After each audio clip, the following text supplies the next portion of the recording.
Hi friends, ഏവർക്കും ഒരിക്കൽ കൂടി ഐക്ലിക്സ് മീഡിയയുടെ പുതിയൊരു വ്ളോഗിലേക്ക് സ്വാഗതം. ഞാനിപ്പോൾ ഉള്ളത് കുവൈറ്റിലെ ഹവലിയിലുള്ള ബേത്തൽ ഓത്തമാനിലാണ്, ഓത്തമാൻ മ്യൂസിയത്തിലാണ്. നിങ്ങൾ വിചാരിക്കുന്നുണ്ടാവും ഞാനെന്താ ഇന്ന് ഒറ്റയ്ക്ക് ഒരു വ്ളോഗ് ചെയ്യുന്നതെന്ന്. ഇന്ന് നമ്മുടെ കൂടെയുള്ള പാർട്ട്ണർ താടിയില്ല, പകരം നിങ്ങൾക്ക് ഞങ്ങളുടെ ഇന്നത്തെ ഈ വ്ളോഗിൽ ഒരു സർപ്രൈസ് ഗസ്റ്റ് ഉണ്ട്. ബേത്തൽ ഓത്തമാൻ മ്യൂസിയത്തിലെ എൻട്രൻസ് ആണിത്. ഇവിടെ കയറാൻ വേണ്ടി 1 ദിനാറാണ് എൻട്രി ഫീസ് ആയിട്ടുള്ളത്. ഇതിൻ്റെ പ്രവർത്തന സമയം എന്ന് വെച്ച് കഴിഞ്ഞാൽ രാവിലെ 9 മണി തൊട്ട് ഉച്ചയ്ക്ക് 1 മണി വരെയും വൈകുന്നേരം 4 മണി തൊട്ട് രാത്രി 9 വരെയാണ്. വെള്ളിയാഴ്ച ഉച്ചയ്ക്ക് ശേഷം മാത്രമാണ് ഇവിടെ വർക്ക് ചെയ്യുന്നുള്ളൂ. അപ്പം ഞാൻ ഇങ്ങോട്ട് കയറാൻ പോവുകയാണ്. 1 ദിനാറാണ് ഇവിടെ എൻട്രി ഫീസ് ആയിട്ടുള്ളത്. ഇവിടെയാണ് ടിക്കറ്റ് എടുക്കേണ്ട കൗണ്ടർ. ഓൾറെഡി ടിക്കറ്റ് എടുത്തുകൊണ്ട് ഞങ്ങൾ ഉള്ളിലേക്ക് കയറാണ്.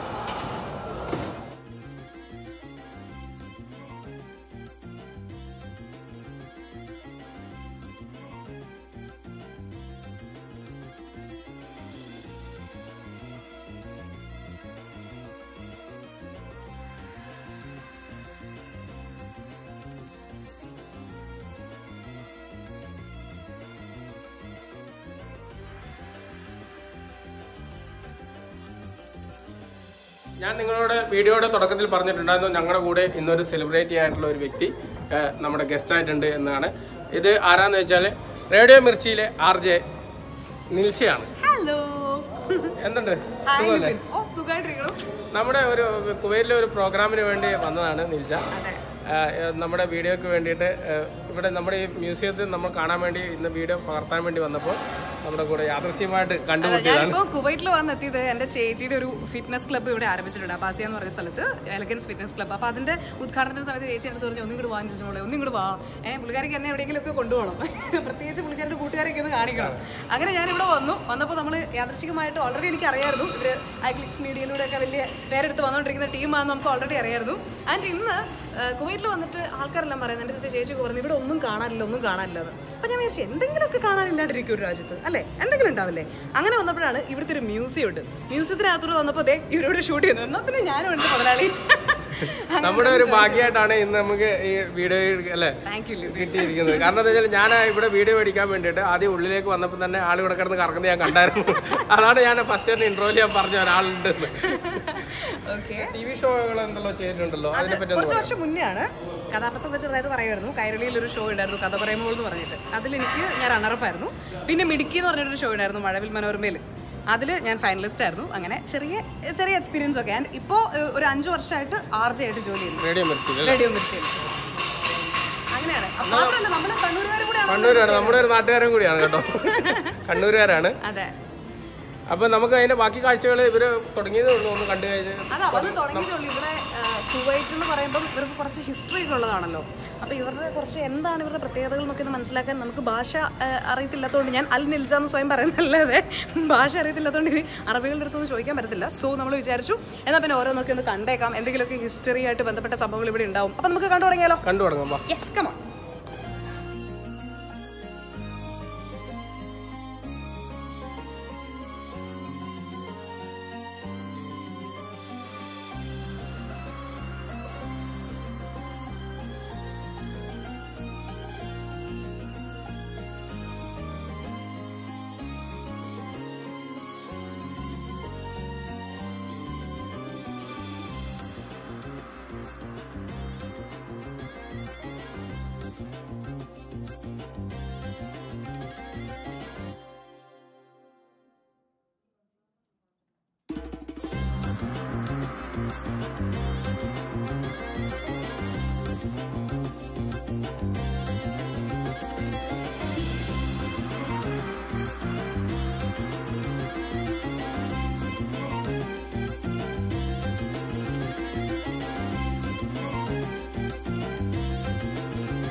حياكم الله، شرفتونا.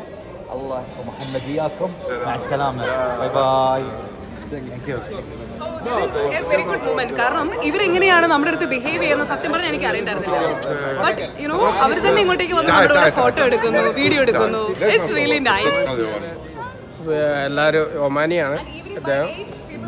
അദ്ദേഹം പിന്നെ കേരളത്തിൻ്റെ കണ്ടതിന് ഭയങ്കര എക്സൈറ്റ്മെൻറ്റ് കാര്യങ്ങളൊക്കെ ചോദിക്കുകയാണ്. പുള്ളി കേരളത്തിൽ വന്നിട്ടുണ്ട്, കോട്ടക്കലിൽ വന്നിട്ടുണ്ട്. അതിൻ്റെ കാര്യങ്ങളൊക്കെ പറയണം. കേരളം ഈസ് ഗുഡ് വൺ എന്ന് പറയുന്നത്. വല്ലാത്തൊരു മൊമെൻ്റായി പോയിട്ടോ. പറഞ്ഞതൊന്നും മനസ്സിലായില്ലെങ്കിലും ഹായ് കേരള ഇസ് ബ്യൂട്ടിഫുൾ എന്ന് ഒരു 50 പ്രാവശ്യം പറഞ്ഞിട്ടുണ്ട്. അതിൽ നമ്മളെ കൊണ്ട് പറ്റുള്ളൂ. എന്തായാലും അവർ ഭയങ്കര സ്നേഹമുള്ള ആൾക്കാരാണെന്ന് മനസ്സിലായി. നമ്മളും വീഡിയോയിൽ സംസാരിക്കുന്നു. എനിക്ക് തോന്നുന്നു അവരും വീഡിയോ എന്തോ ഇവിടുത്തെ വ്ളോഗേഴ്സ് ആണെന്ന്. അല്ല അവർ ആക്ച്വലി എന്ന് പറഞ്ഞാൽ ഒമാനിയാണ്. അവൻ്റെ ബ്രദറാണ്, കസിൻ ബ്രദറാണ്. അവിടെ ഇവിടെ വിസിറ്റിങ്ങിന് വന്നതാണ്. അതെ, ആ കക്ഷി പിന്നെ കോട്ടക്കൽ ആയുർവേദശാലയിൽ അവൻ്റെ അച്ഛനെയും കൊണ്ട് കേരളത്തിൽ വന്നിട്ടുണ്ട്. കേരളത്തിൽ ട്രീറ്റ്മെന്റ് 28 ദിവസം ട്രീറ്റ്മെന്റിന് വന്നിട്ടുണ്ട്. കോഴിക്കോട് എയർപോർട്ടിലാണ് ഇറങ്ങുന്നത്. അവിടുത്തെ ട്രീറ്റ്മെന്റും അവിടുത്തെ വിശേഷങ്ങളാണ് പറഞ്ഞത്. കേരളത്തിലെ നല്ല ഇംഗ്ലീഷൊക്കെ അറിയാം കേട്ടോ. അതുകൊണ്ട് തന്നെ ഒന്ന് സംസാരിച്ച ഒരു ഡിഫറെന്റ് എക്സ്പീരിയൻസ് ആയിപ്പോയി.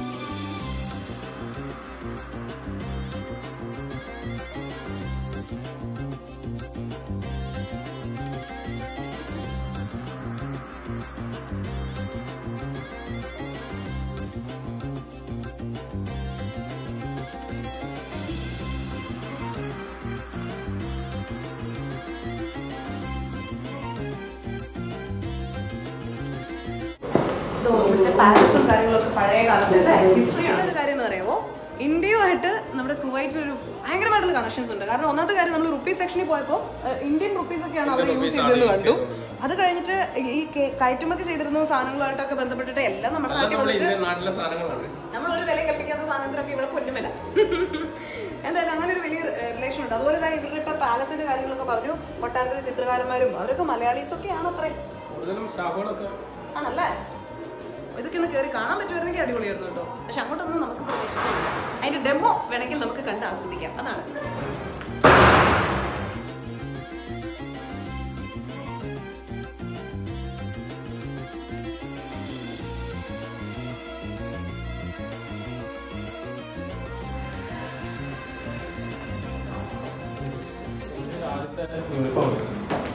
ഫസ്റ്റ് യൂണിഫോം ഇപ്പോഴത്തെ യൂണിഫോം ഇതാണ്.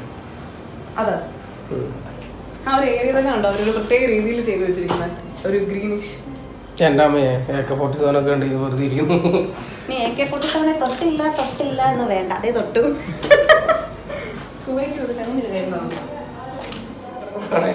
ഇതാണ് ഷെല്ല് കേട്ടോ.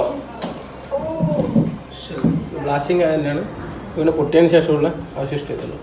ഇതിൽ എനിക്ക് തോന്നുന്നു കുവൈറ്റ് ഇറാഖ് വാറിന്റെ അവശിഷ്ടങ്ങളായിട്ടുള്ള ഇടയ്ക്കിടയ്ക്ക് പടക്കം പൊട്ടുന്നതിനുള്ള ശബ്ദം കിട്ടാൻ ആരും പേടിക്കണ്ട. ഇവിടെ ചില പണികളൊക്കെ നടക്കുന്നതുകൊണ്ടാണ്.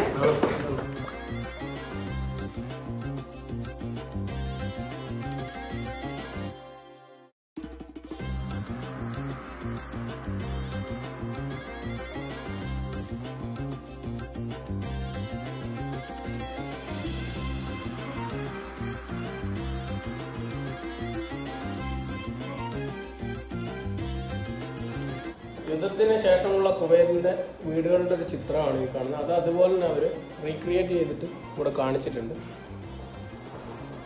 ഷെല്ലുകളും ബോംബുകളൊക്കെ വീണ് പൊട്ടി. അതുപോലെ തന്നെ ഈ കാണുന്ന ഫോട്ടോസുകൾ എന്ന് പറഞ്ഞു കഴിഞ്ഞാൽ കുവൈറ്റ് ഇറാഖ് വാറിന് രക്തസാക്ഷികളായിട്ടുള്ള വ്യക്തികളുടെ ഫോട്ടോസുകളാണ്. ഇതിൽ പിന്നെ സോൾജേഴ്സ് ഉണ്ട്, പോലീസുകാരുണ്ട്, ഉദ്യോഗസ്ഥരുണ്ട്. എല്ലാവരും ഫോട്ടോസ് ഇവിടെ ആണ് കൊടുത്തത്. എല്ലാ യുദ്ധത്തിന്റെയും വേറെ രാജ്യക്കാരൊക്കെ അതാണ്. എവിടെ യുദ്ധം നടന്നാലും ഇപ്പൊ നമ്മുടെ നാട്ടില് ഇത് പറയുമ്പോൾ പാകിസ്ഥാന്റെ ഓരോ പ്രശ്നമൊക്കെ വരുമ്പോൾ ആൾക്കാർ മുറവിളി കൂട്ടും, യുദ്ധം നടത്തുന്നത്. പക്ഷെ അതിന്റെ ബാക്കി പാത്രം എന്ന് പറയുന്നത് ഇതുപോലുള്ള കുറെ ഫോട്ടോസ് മാത്രമായിരിക്കും. അവരുടെ കുടുംബത്തിന് നഷ്ടം. അങ്ങനെയൊന്നും ഉണ്ടാവാണ്ടിരിക്കും. സമാധാനത്തോട് പോകുന്നത് ഏറ്റവും നല്ലത്.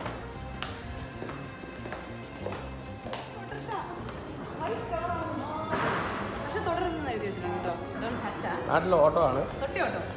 ഇവർക്ക് ഇന്ത്യ ആയിട്ടുള്ള നല്ല ബന്ധമുള്ള ഒരു തെളിവാണ് ഇത്. ഓട്ടോ നമ്മുടെ നാട്ടിൽ ഓട്ടോ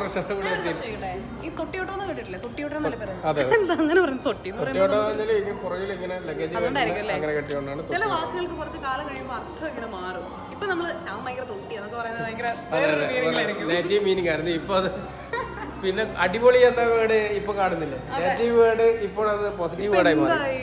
എന്തെങ്കിലും അടിപൊളിയാണോ? പൊളി മച്ചാ, അടിപൊളി. ഇതുണ്ട് നമ്മുടെ നാട്ടിൽ ഇതാ വെയിറ്റ് നോക്കുന്നത്.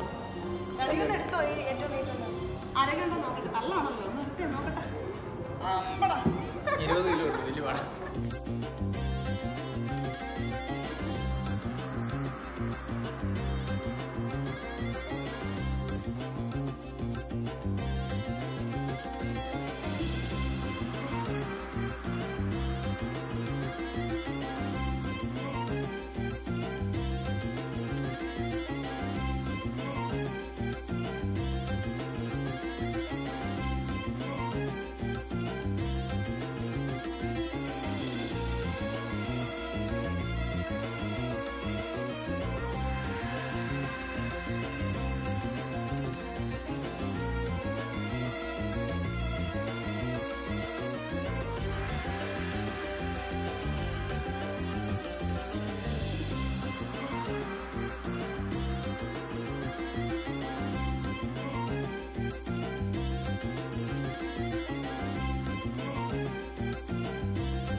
നാട്ടിലെ ഇതില് ഫുള്ള് ബിരിയാണി, അതായത് ചിക്കൻ ആണെങ്കിൽ ഒരു 5-6 ചിക്കനും കുറച്ചും റൈസും കാര്യങ്ങളും, ആടാണെങ്കിൽ ഒരു ആട് ഫുള്ളും മൊത്തം വെച്ചിട്ട് അതിന്റെ ചുറ്റും വട്ടത്തിൽ ഇരുന്നായി. ഞാനൊരു കാര്യം പറയട്ടെ, ബിരിയാണിന്റെ കാര്യം പറഞ്ഞപ്പോ എനിക്ക് ബിരിയാണിന്റെ മണം വരുന്ന പോലെ ഒരു ഫീല്. ഇവിടെ ഏതൊരു ഹോട്ടൽ ഉണ്ടാവും, അതായത് അല്ല ബിരിയാണി നല്ല കിട്ടിയ മതിയല്ലോ. നല്ലൊരു ഏരിയ.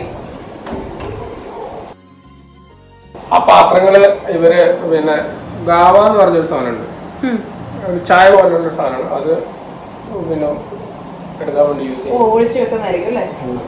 നമ്മുടെ ജഗ് മാതിരി.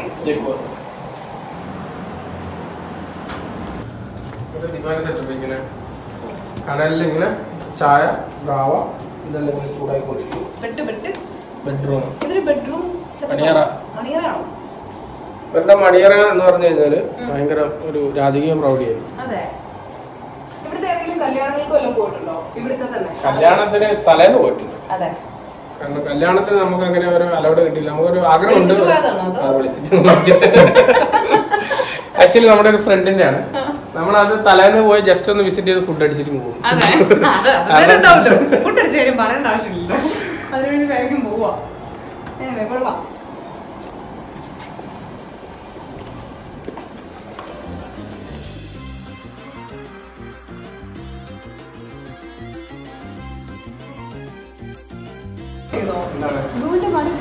വൃക്ഷം ഏതാണെന്ന് നോക്കൂ. അതും നമ്മുടെ നാട്ടിലെ വാഴ. അതെ, ഇവിടെ ഇങ്ങനെ ഏത്തക്കൊക്കെ കിട്ടും. ഇവിടെ ആകെയുള്ളത് കജൂറ്, പിന്നെ നമ്മുടെ ഈത്തപ്പഴം മാത്രം. അത് മാത്രമേ ഉള്ളൂ.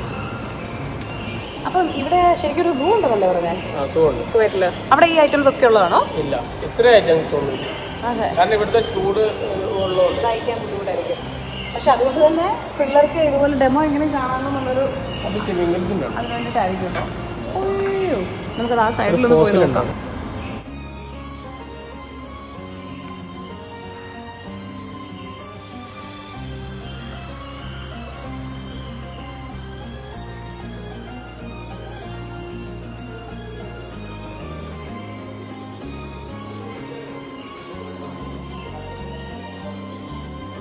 ബലാൽദേവന്റെ ബാഹുബലി ബലാൽദേവന്റെ കാളെ.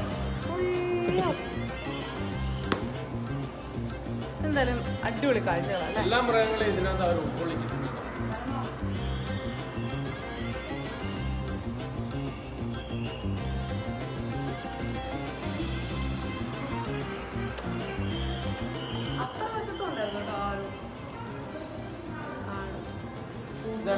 ഇത് ആട്ടുകുഞ്ഞാണ്, മോഹൻലാൽ ആട്ടുകുഞ്ഞ്.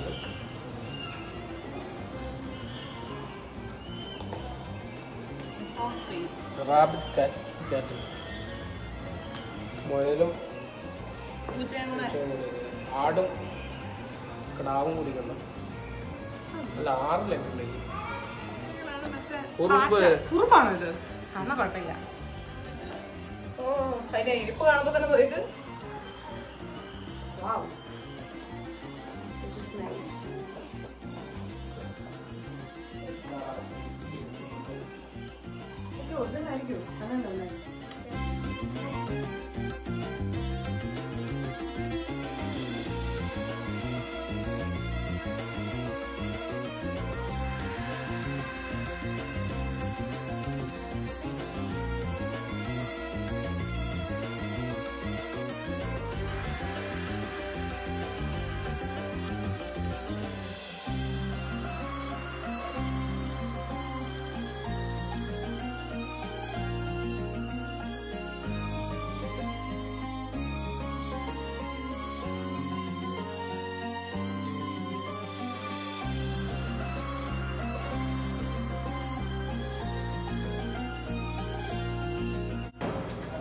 അപ്പോൾ നമ്മുടെ ബേത്തൽ ഓത്തമാൻ മ്യൂസിയത്തിലെ കാഴ്ചകൾ കണ്ട് മടുത്തു നടക്കും. സത്യം കുറെ ഉണ്ട് കേട്ടോ കാണാനായിട്ട്. എന്തായാലും നിങ്ങൾ തീർച്ചയായിട്ടും ഇവിടെ കുവൈറ്റിലുള്ള മലയാളികളാണെങ്കിൽ ഒരു വീക്കെൻഡിൽ വന്ന് ആസ്വദിച്ചിട്ട് പോകാൻ മാത്രമുള്ള സംഗതികൾ ഇവിടെയുണ്ട്. അപ്പോൾ നിങ്ങൾ കുവൈറ്റിലുള്ള മലയാളികൾക്ക് വേണ്ടിയിട്ട് ഇവർ കുറച്ച് കലാകാരന്മാർ ചേർന്നിട്ട് നടത്തുന്ന സംഭവമാണ് ഐക്ലിക്സ് മീഡിയ. എനിക്ക് ഒത്തിരി ഇഷ്ടമായി ഇവരെ മീറ്റ് ചെയ്തപ്പോൾ. എനിക്ക് ഒത്തിരി സന്തോഷമുണ്ട് ഇവർ ഇവിടെ വന്ന് നമ്മൾ കാണുകയും സംസാരിക്കുകയും അവരുടെ വീഡിയോയുടെ പാർട്ടാവാനൊക്കെ പറ്റിയതിൽ. സോ ഐക്ലിക്സ് മീഡിയ നിങ്ങൾ സബ്സ്ക്രൈബ് ചെയ്യുക, അവരുടെ വീഡിയോസൊക്കെ കാണുക, പ്രോത്സാഹിപ്പിക്കുക. ആൻഡ് കുവൈറ്റിലെ കാണാത്ത കാഴ്ചകൾ ഇവർ നിങ്ങളുടെ മുന്നിൽ കൊണ്ട് തരും. അത് ഈ വീഡിയോ കണ്ടപ്പോൾ നിങ്ങൾക്ക് ഉറപ്പായെന്ന് ഞാൻ വിചാരിക്കണം. So subscribe it. ഇനി അടുത്ത വ്ളോഗുമായിട്ട് വരുന്നവരെ ബൈ ബൈ.